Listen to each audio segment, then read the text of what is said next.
This is the Launch Station, the only place you need to look for all things onboarding, implementation, and customer success.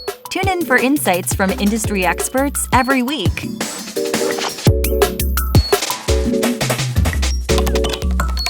Hey everyone, welcome to the Launch Station. Today's episode is Championing Success with Your Champions.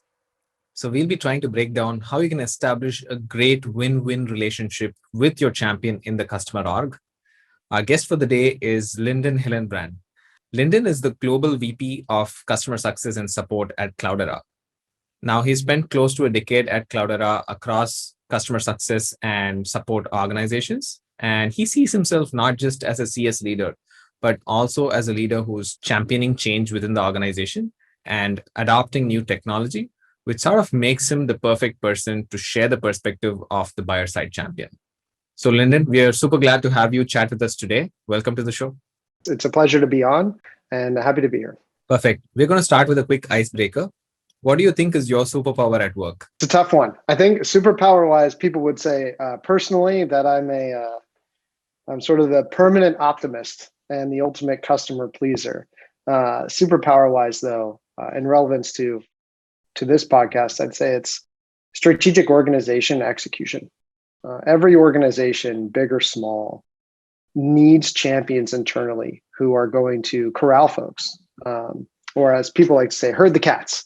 And I've done quite a bit of this in my time and learned from some great leaders as to how to do this. And a big part of that is how you bring folks together cross-functionally and basically matrix management.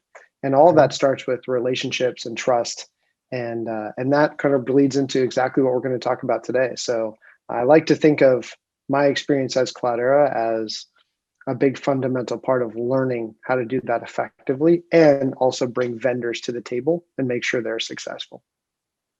I guess achieving strong alignment at an enterprise can be hard. So I'm pretty jealous of your superpower there. Just to get everyone on the same page, can you walk us through how onboarding has evolved at Cloudera over the years? For those of you who are not familiar, Cloudera has transformed quite a bit over the last 10 years. So when I joined, our organization was about 80 folks, and that was back in 2011. And we went all the way. Today we're about over 2,000, close to 3,000 folks. And we went through an IPO, we went through an acquisition, we went through quite a bit of change in that time. It's been tremendous experience. But also what we do is, when we first started, we ended up selling open source software, a distributed system, and called Hadoop. And we've transitioned quite a bit from there. And now our platform is quite broad. We do both on-premise and PaaS type work.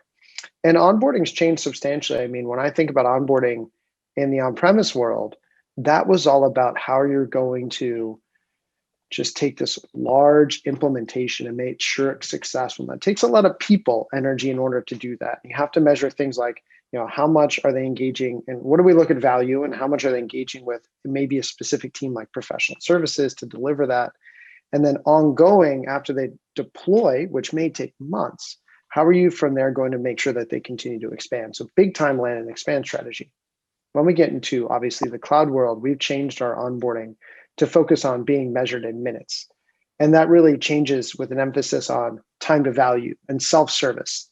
How do you ship small, ship smart, validate that a customer is starting with success, and then you never really move on. You're constantly focusing on how you get that customer more value. And along with that onboarding and that simplicity of that cycle, it allows you to bring in different software vendors and integrate them to make that life cycle as effective as possible for your customers. So onboarding's changed quite a bit, not only at Cloudera, but I think in the industry at large. And I think it's been much more customer friendly is how it's developed. I really like your mantra of ship small and ship smart, as long as the customers are on board with the idea of seeing those small changes first, right? So I'm curious to understand how a software tech vendor can work better with the buyer to find success. This is tricky at the beginning because it depends on who you're able to find as a champion. So I think when a vendor approaches a software company, especially if they're selling to the enterprise, or let's say if you are getting close to over 100 million in ARR, there's going to be multiple champions throughout the company that you have to navigate. But there's two paths I see a vendor taking. The first one is you can approach something like central IT, which is often set up pretty early to govern things like employee onboarding and employee management, workforce management. Central IT will govern sort of these wider use cases. I think that you can have that champion, if that's what you choose to attach to, bring you into other departments. Or you can approach it the second path. This is the one I'm much more familiar with. Those champions in the line of business. And what you want to do is find a single use case in that line of business where you can really pick a use case and understand what success looks like and how you measure it. I think starting here is ideal for products that are sort of purpose-built or integrations because there's low-hanging fruit in those lines of business. Central IT is broad. Now, there's big dollars in central IT, and I think that's a great place to land if that's the path you choose to go. But in line of business, these champions, the one trick is make sure they have the credibility that once you make them successful, they understand how your product may apply to other lines of business and that they're willing to go to the table. And by the table, I mean really go to the executive table and say, look what we've done. Here's how we're adding value to our customers. And here's what we think you can do in these other lines of business. And here's our experience as it's been with the vendor. If you can make sure that your champion can have that talk track, that means credibility, that means trust, that means they understand the org, they know who those people are, right? And you can think of, there's almost a little checklist there as you're starting to work with your champion. That's, I think, the way I would go about working with those buyers or those champions at those companies to make sure you're successful. So how do we think about this? Does it make sense for me to go to the champion with something that's only for their business line and then expand, sort of like take the land and expand route? Or should I make my wider aspirations clear from day one and keep gunning for that? What's good for us and what's good for the champion? Great question. And I think you nailed on the last part. You've got to think about what's good for your champion. You want to make sure that they don't feel like you're just trying to get them on board so you can just leave them and go to the broader company. I think the message you want to send is, look, our product can do all of these things. We believe that you're the person to start with because as we've seen successful customers before, this is how we've worked with them and how they've made success. You basically want to show them a roadmap. And if you're super early, you want to be able to paint that vision of here's where you think you can impact not only them, but in the future. Because you got to remember, your champion also wants to bring a vendor to the table that's going to be credible, but also one that they can believe in. And so if you're selling a platform that has to do with a big system, something maybe the company already has, you do need to go to IT in order to go wider. For example, a Jira or Salesforce. But I think most of the folks listening to this are probably those smaller startups because those larger ones, we have corporate mandates for those tools, right? I think most of the folks are probably not the incumbent, and therefore what you're selling is maybe a bit more nascent or a point solution. And so if you start with one line of business and make them super successful, then you can say, okay, we've gone on this journey, we've got this great relationship, you feel like you're getting a ton of value, why not continue to expand? And I'll give you an example along these lines of where it's worked really well. About a year ago, I was looking to expanding our customer success and customer service capabilities, specifically in how we measure customer feedback. The vendor I was working with I had a targeted use case in mind. Now they're a platform, but I also knew kind of what I wanted to accomplish, and they helped me refine that. So I leaned on them for their expertise. So number one is they helped to make sure that we could measure the success of my use case and show me where it was done before and how they could guide me down that track. And that's a very important key. You want to be able to guide your champion. You don't want your champion you don't want to be asking your champion, what do you think we should do here or there? You want to give them prescriptions and then get their feedback.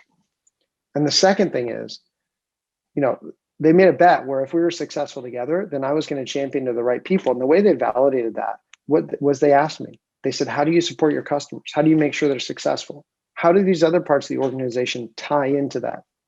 Because they knew that even if I was going to be successful, I was going to have to go to our data champions in sales or our data champions in finance and make sure that I was able to pull the right data sources to make my use case successful. So when you're working with that LOB, it doesn't just mean usually that everything's going to be self-contained in there. They're going to need to know those people across the org to be able to bring together to make that use case even successful. And so I think they did a great job of that. And as a vendor, you should understand what's important to your buyer in the line of business.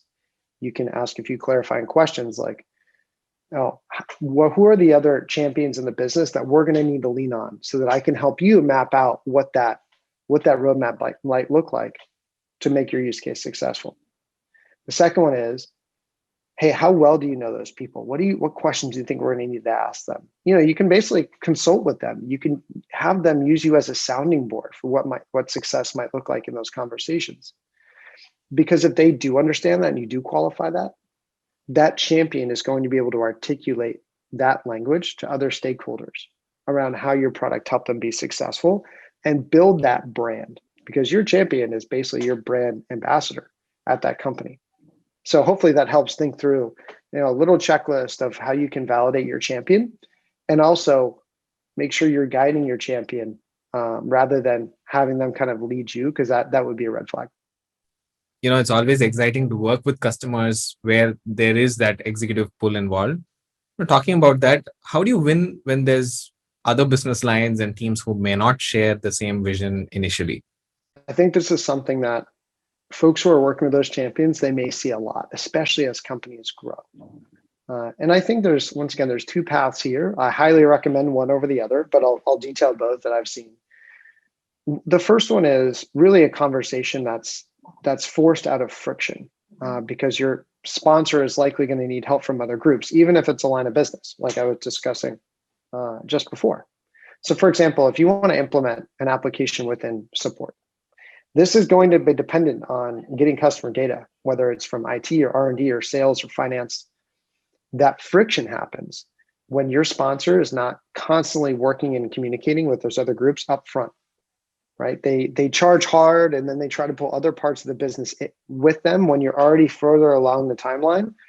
And then it escalates up the chain, and all of a sudden your champions executive is involved, or the line of business executives are involved.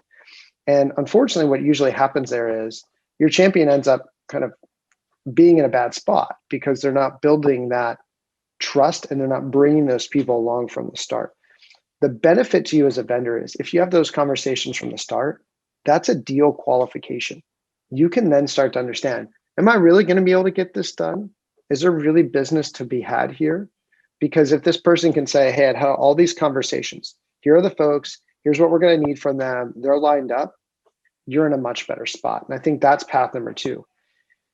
What you want to do well ahead of time is when you craft this vision with your champion, you want to show folks what's achievable within reason, but also what is going to be dependent from other parts of the org in order to do that. So you have to be able to visualize that for them and take them along that journey.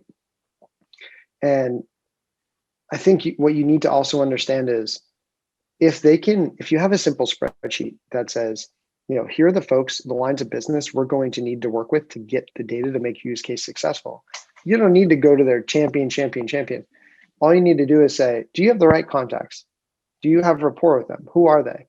What are they looking for? What are they going to get out of investing their time in this? And because if that champion can go to them and say, hey, I'm working with this new vendor, here's what we're trying to do to make our customer experience better. If they have a customer first value at their company, that will go well. Secondly, if you're able to educate your champion and they can go to them and say, okay, we're starting with this vendor, here's what we're going to do to make our customer experience better. By the way, after we've implemented this use case, they have some great ideas for how they can help your business. So I'd like to pull you in early. You can get to know them. Here's the work it might take to make our use case successful. And once you build that confidence and credibility, maybe you want to work with them as well. And I think that's your champion already starting to advocate for you. It's before you've even done any business with them. You can already tell what kind of champion and what kind of pipeline you might be able to build within that account and within that customer. Makes a ton of sense, Linden. I think another common problem statement for success and implementation teams seems to be getting a sense of whether your project's actually high priority for the customer. Each customer has their own list of initiatives, and we sometimes can't be sure where our implementation stands relative to other items on their list. Excellent question. You can validate this in a few ways. First thing I would ask your champion is, can you walk me through the company's strategic priorities for the year and which priority you believe this is going to serve and how we would measure that? Because what you want to do is already start framing up for your champion. I'm going to help you show how you're adding value to the organization, to the leadership team. So if you're able to say, hey, what we want to do is attach to one of your most strategic use cases. So let's walk through what those are. You're validating your champion right there. In addition, if your champion's willing to have that conversation, you can say to them, look, if you walk me through these, I'm going to be able to help you articulate, here's how you're being successful. Because remember, you don't just want to make the company successful, you want to make your champion successful, and you want to make your champion look good. I think that's a great way to articulate, if you can walk me through these priorities, I can help you articulate how our solution is going to do a tremendous amount of benefit for your company, your customers, et cetera. Okay, so you have to be attached to a use case that affects customers, top line or bottom line. Don't be a nice to have. And the way you avoid being a nice to have is you attach to one of those strategic company values or outcomes or goals. A lot of companies now operate in OKRs. What are the company OKRs?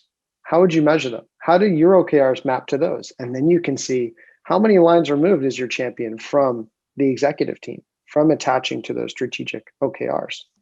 If the executive team sets OKRs and your champions are very different, you know that there's going to be a value issue there. If they're aligned, that's a great qualification path. And as a startup founder, I think that relationship you have with your champion and what position they hold in the org, it does make or break a lot of things. So therefore, you can start to vet this credibility. And before you go and spend all this time, you can also vet, is this going to be worth it? Is this lead, is this opportunity going to be worth putting in that effort and that energy to make this champion successful? And so I think that's how a vendor can understand whether a specific champion understands the priorities of the companies and what's going to make you successful, because priorities can shift. But if you attach to the highest ones, usually those are the safest that aren't going to shift all that much. And they can, if your champion can paint that vision, here's what we're going to do this year, here's where we're going next year, you've got a great qualification step there. So what you're saying is, rather than try to see their list of priorities, we should rather focus on figuring out which strategic goal we can align with to make sure that we are, getting on that list of top priorities. Makes sense. We've discussed this before, but one of the things we've seen is when your buyer has a dependency on a different team, as you said, could be like a data team or some other team, oftentimes things get stuck there. And what should a champion do in such a case where they're not able to resolve the dependency? Like, how would you as a buyer handle the situation where you have these dependencies and you know that what you need is not necessarily helping with the goals of the other team whose help you need? This is really where going back to the strategic priorities of the company is going to help. Everyone faces this. You're going to have priorities that are different from your peers in another part of the organization. What you need to anchor on is, how do I articulate to the leadership team or to my boss, or if we got in a meeting with my boss and their boss, why investing their time is going to be valuable? And you should plan to do this anyways, because that person deserves understanding why they should spend their time or their org's time helping you in this effort. And so if you can paint the picture of, here are those strategic priorities for the company, here's how those priorities affect our customers, this effort is going to attach to this specific priority, right? And what we often do is we'll get in a room, and this depends on the credibility of your champion, and we'll say, okay, myself and my peer are going to sit down, and I'm going to say, hey, this is what I need from your organization, but look, here's what you're going to get in terms of return on value for our customers or our strategic priorities. And they might say, I disagree. I'm not going to spend time on that. And that's the question you're asking. And if they do disagree, what I'll often say is, look, in my position, I'm responsible for our customers' experience. Do we agree there's nothing more important than that? And if they say yes, then you say, okay, then let's try this again. And if you disagree, I really think we should have a broader discussion. If they say no, then you've got a value problem there, and what's most important to the folks within the company for those customers. And then instead of blowing this thing out of proportion, I think with that peer, in order to maintain that trust, you can say, look, I'm really interested in this. This attaches to my goals that I've set with my leader. And you set these goals with your leader. So maybe we should just have a discussion with them. And you know what? If it comes out where they can't agree, then at least we've done everything in our power to mitigate, and we can let them hash it out above there. One of the most important things you need to do is do not break that trust by going over that person's head. That won't help you. What you should do is have that conversation with that person, make sure you can clearly articulate the value proposition of what you're doing for the customer or for whatever you're measuring against internally, how it will help them or what you need from them, and then let them tell you why they don't think it's the right place to spend their time. Because you don't want to be pushing something on someone. You want to articulate why you think it's the right thing to do, and then listen to why they disagree, and then follow the path of the conversation I articulated earlier. I think a lot of folks, oftentimes there's an ego there where, oh, this person didn't spend the time to sit down with me, and so they're not going to get what they need from my team. And you need to do that early. And then if the person still says no, you probably have a strategic value difference. And what you might find with that difference is the company is not aligned on what's more important. So at the end of the day, if you have a mission you need to go accomplish or a use case you need to accomplish, and it's dependent on their team, and yet leadership decides that that team's more important, or that team needs to spend effort on these cycles, then you have the conversation with your leader of, look, we went all through this. We all agreed this is not as important as this other initiative. So I'm going to rework what my goals and objectives are, because clearly the company's articulated this other piece is more important. That's okay. You can't let your ego get in the way of that. You just need to make sure you're having all of those conversations to make sure there's alignment, make sure you maintain trust, make sure you're focusing on what's most important to the customer or what's going to deliver the most value for the company. Oftentimes, those are overlapping. What you're able to do by doing that, and by the way, what's the problem in all of this? It takes time. It takes communication. But that's the right way to do it. When you get in that friction-based conversation, it's when you're not having those clear conversations and then communicating that up the chain and down the chain. And that's just part of leadership. So it's a long-winded way of me saying, use communication to drive alignment. And when you don't have alignment, you need to then articulate that, make sure you maintain that trust, and then be able to go with that person to their leadership and say, hey, we need to have a sit down because we have a misalignment here. I think that's great advice, not just for the large enterprises, but actually for any company, because this happens all the time, even within a startup, right? Between a product team, an engineering team, and a sales team, everyone's pulling in different directions, and it all boils down to lack of clarity on what's the most important objective for the org. So we're going to take a pause on these questions and jump into a new section of the show, which is our rapid fire questions. So let's get to these. Here's the first one. From what you've seen, what's a common rookie mistake in handling a buyer relationship? Asking for a champion's manager initially. When you actually already have the right person, you need to qualify that. And the second one is pushing to get a deal done. Your champion, especially work with somebody in customer service, customer success, your champion will pull you along internally your organization. Don't push them on timeline. Just to get a specific deal done, a specific period of time. I know we're all under pressure, but it will pay off if you work through the structure and if you're upfront with them around how long it'll take and how much it'll cost and those things. Just be transparent. But trying to jump over a champion's head or saying, hey, can we have a discussion with your boss I think is a mistake that I see quite a few vendors make. Okay. Luckily, I haven't made that one yet. Here's the next question. Do you believe customer success is a revenue center? I do, but they shouldn't own revenue. And those are two different things. So you want your CSMs to be constantly evaluating what other projects or programs are there opportunities for, right? Remember, in a lot of, doesn't matter whether you're SaaS or PaaS or on-premise, a lot of enterprise businesses, it's a land and expand model or it's a consumption model.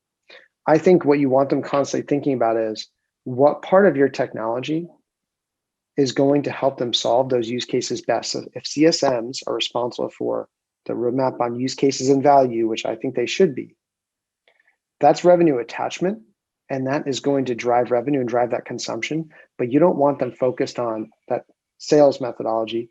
You want them focused on what's going to add value to my customer. And a lot of that comes out in these natural conversations. You want them thinking about, how can I actually raise this up to our sales team? Hey, I've identified this other use case or this opportunity. And that way, your customer keeps them in this mindset of, okay, this is my trusted advisor. This person's not worrying about how much I buy. This person's worried about how are they going to make me successful. Linden, what's one book or movie that you'd recommend to other CS leaders? This is kind of a cliche answer, but there was a book written by Nick Mehta, who I have a tremendous amount of respect for. He was the CEO of Gainsight. It's just called Customer Success. And I think it's like how innovative companies reduce churn and grow recurring revenue. That one is just an excellent book on the fundamentals of customer success. And even though it was written quite a few years ago, I think many of them are still very relevant. There's another one called Chief Customer Officer 2.0, which I thought was also very good. But it's great to see more of these CS books being written, and as it becomes a bigger and bigger motion, more of these core practitioners talking about what works and what those best practices are. Great answers, Linden. We're going to go back to a couple of more questions. What advice do you have for CS leaders working with large enterprise customers? The advice I would have is, you need to understand, when you're working with those large enterprise customers, what is their journey in buying your product? Most companies, enterprise companies, they start small, and that's okay. Make sure your CS folks are focused on what does value mean to that customer? What is the right use case they're working on accomplishing? What is, how are you going to measure that time to value? And then in addition, do they have a roadmap? Are they having a conversation around who are the right folks internally? How is your product adding value? Because at the end of the day, when we look at churn, or when I talk to companies about churn, it's because either people stopped talking to them, they didn't understand what they were trying to achieve. And those are sort of the top two most common reasons, is that lack of engagement and that lack of connection. In addition, when you're working with enterprise customers, I think CS leaders need to make a decision when they're building out their teams. And this is the way we did it. We hired very skilled, basically folks from a consulting background who had tremendous project and program management, who had some technical skills, who could communicate with the customer both at the IC level, but also at the exec level. And those folks are hard to find, but they're fundamental because they're going to help build credibility with those enterprise customers that you're trying to work with around why your product is the right one. They're basically going to complement your sales motion very strongly without feeling like a salesperson to the customer. They're going to do another thing, which is really important internally. As you start to scale the company, you can't keep hiring all those people. Doesn't make sense cost-wise. And you want to make sure that you can scale to support customers who are at different, maybe spend levels with your company. So if you're then starting to scale where you're hiring folks who are mainly coming from maybe support, or maybe they're coming from a different part of professional services, you want to be able to have those more senior CSMs build internal documentation, make sure the playbooks are documented, train those other folks. And a lot of times we forget that CS is primarily about customer service. And so making sure that those folks have the right background is hypercritical. Those enterprise customers, they want to make sure that they're feeling like you are a part of their team, a part of their organization, and you're there for nothing more than make sure that they're getting value out of your products. So that's kind of my advice for CS leaders, whether you're just starting out or whether you're thinking about, how am I going to continue to scale this team? One of the things you had mentioned earlier in our conversation was about how when you're selling to enterprise, you sort of take them through this journey of how something worked for you with another customer. But many of the startups who are probably listening to the show, they probably don't have too many other customers to reference yet, to showcase and say, this is what worked for me in the past. So how should they go about the motion of engaging with the buyer and getting their buy-in? That's a challenge, but the way I would say it, and like, I've never founded a company, so for these out there who are early in that founding moment, that startup, I think it's a phenomenal experience. I wish you nothing but the best of luck. That's awesome. I would say, as a buyer, there's a reason you started the company. You're passionate about the problem you're trying to solve. You've got experience with the problem you're trying to solve. And maybe, I see a lot of startups from folks who did that at another company and then went and started their own. Like, we'll take Zoom, right? Eric Yuan was a big leadership in engineering at Cisco, and then he went and started Zoom. So I think this happens for a lot of startups where they notice a problem and they say, I'm going to go attack this. At least I hope that's what you're doing. In that case, you should be able to articulate to your buyer, look, we're early. You're going to be a design partner. That's what we're hoping to work with you on. But this is where we've seen this problem before. And it basically almost is like pitching for funding. Here's where we've seen this problem before. Here's what we think we can help your business with. And then even paint that vision of, look, if you're successful, here's what I think we can do. And what you'll do is you'll build credibility by saying, this is how well I know your business. If someone showed up to me and they were a startup and they said, Linden, let me take you through, I've already built a vision for how I can help your business. Let me take you through that. Let me show you what I've done in the past in solving these problems and how I've already built a vision for what your problems are at Cloudera and how I could solve them. And all of a sudden, you're taking all of the work off the buyer's shoulders. All they got to do is show up, and you're going to talk to them about this vision. And if they're credible, then you're going to already be off and running, right? And that's kind of how I think about if someone approached me with that. That would carry a lot of weight, and it would qualify immediately for me. Is this person really in touch with my problems? And if they are, it's pretty fantastic. There might be a big opportunity there. That's some great advice there. So we come to our next section, which is questions from our Rocket Lane Slack community and from our audience on Twitter. Here's the first one. Were there any situations you've had to deal with where you had to break up with the champion on the customer side, and how did you do it? An unfortunate part of understanding how you can best serve your customers is you're not going to have unlimited resources. As a leader in customer success or support, you need to understand who are your best customers and who are those bad fit customers. And it's sort of like a relationship. You need to be able to qualify those best fit customers. What makes them your best fit customers? What makes them engage so much? What makes them buy more? You should already know that.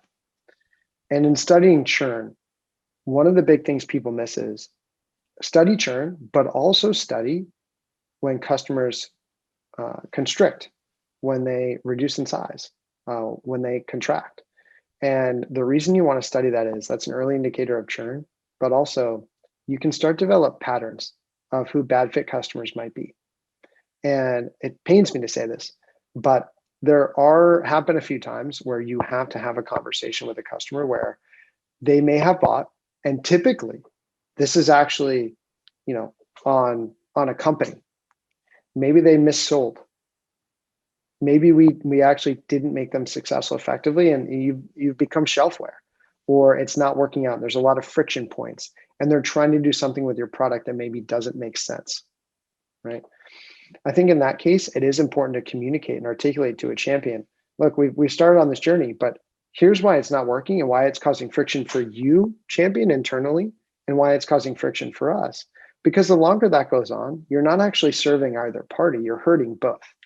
And that's why I said it's kind of like a relationship conversation, because there's a people element here.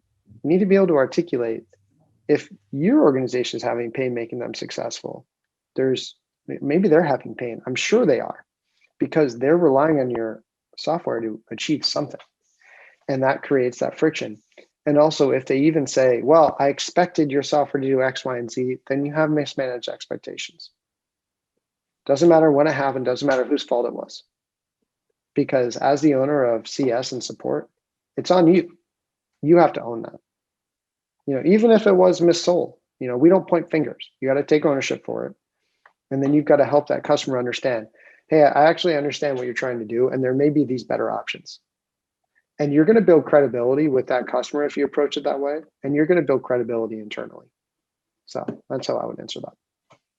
That's nice. Here's a fun question. As the newly elected president of customer success, what would your priorities be? I like that title. I would, a couple of things. First one is identify the exact steps of the customer journey across your base. Two things, and you'd be surprised at how many companies don't quite understand this yet. Customer journey, I look at it in two ways. The first one is understand your cohorts of customers. I don't mean when they bought. I mean what makes the best fit customers different from maybe those struggling customers. Look at those characteristics. I guarantee there are different patterns there. You got to understand that journey. And then you've got to understand within a buying cycle, what are those stages from onboarding to time to value to consumption, et cetera. So maybe you have two different models. If you understand that, then you can identify what value means to your customers and how you define it. And then you need to figure out how you measure that for each customer. Is it a particular use case deploy? Is it a certain amount of consumption for a particular use case? Is it what does it look like? Is it you're reducing ROI for them for some reason, whether it's cost or something like that? But I don't mean what's valuable to you, what's valuable to your customer. And start high level and then break it down. This can seem daunting, but it's not. Start at the high level and then start to classify these things. And the easiest way to do this is if you have a good relationship with your customer, call them, explain to them what you're trying to do, trying to understand how to best help them be successful. And then the third thing I would say is you have to do churn interviews. Why are customers not using your product? And then can you see a correlation between the ones that are adding a lot of value and the ones that churn or the ones that are contracting? And I think that really will tell a very interesting story.